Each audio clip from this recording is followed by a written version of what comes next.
parlava di quando l'angelo Gabriele mi ha annunciato che sarei diventata la mamma di Gesù. È stato veramente un momento speciale e ringrazio Dio ogni giorno perché mi ha fatto un dono così grande.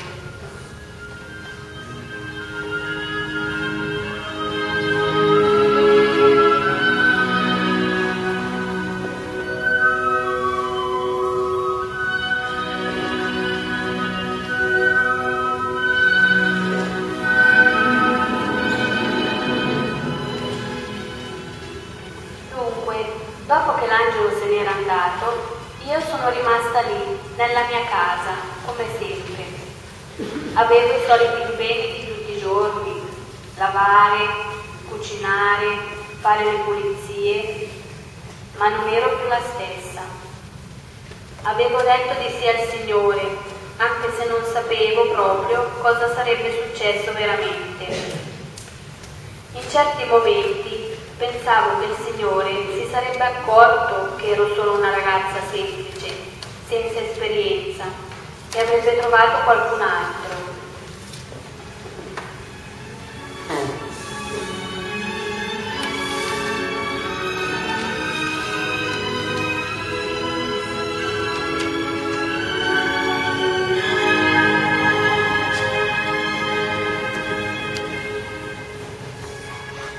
Poi pensavo alle Sacre Scritture, in cui non mancano esempi di persone semplici chiamate da Dio per un compito speciale, come Davide, come Giuseppe, come Giona.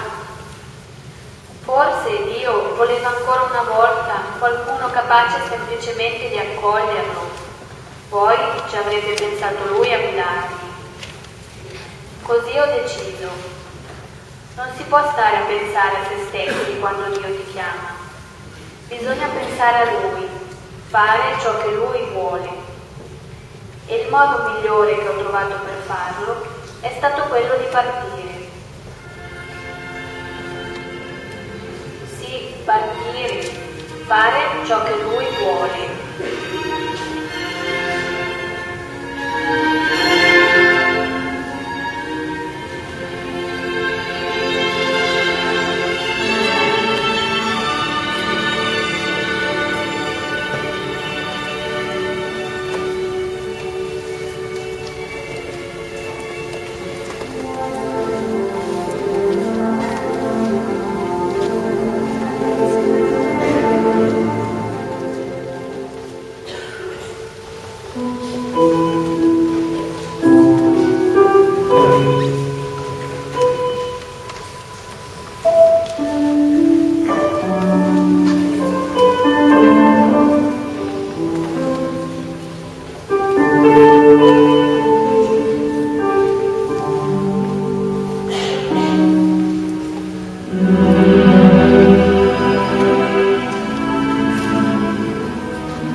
Proprio adesso aspettava un bambino. Era una grande gioia per lei, ma anche una grande fatica, e io potevo aiutarla.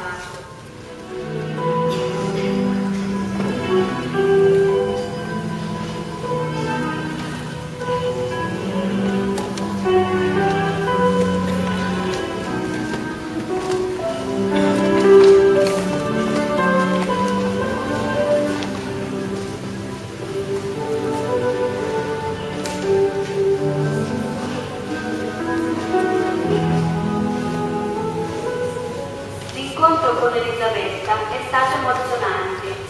Mi ha accolto con gioia e subito si è messa a lodare il Signore per la mia presenza e per il bambino che portavo dentro di me. Mi ha perfino detto: perché la madre del mio Signore viene a farmi visita? Come poteva sapere? Poi ho capito che non era lei da sola che parlava, ma era lo Spirito Santo che le apriva la mente e le faceva pronunciare quelle parole. E anch'io mi sono sentita piena di Spirito Santo e ho innalzato un canto di lode a Dio, che sa fare grandi cose, prendendoci come siamo, che aiuta i deboli e lascia i ricchi a mani vuote.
Quello che ancora Dio vuole operare, che bello. semplice esistenza umana.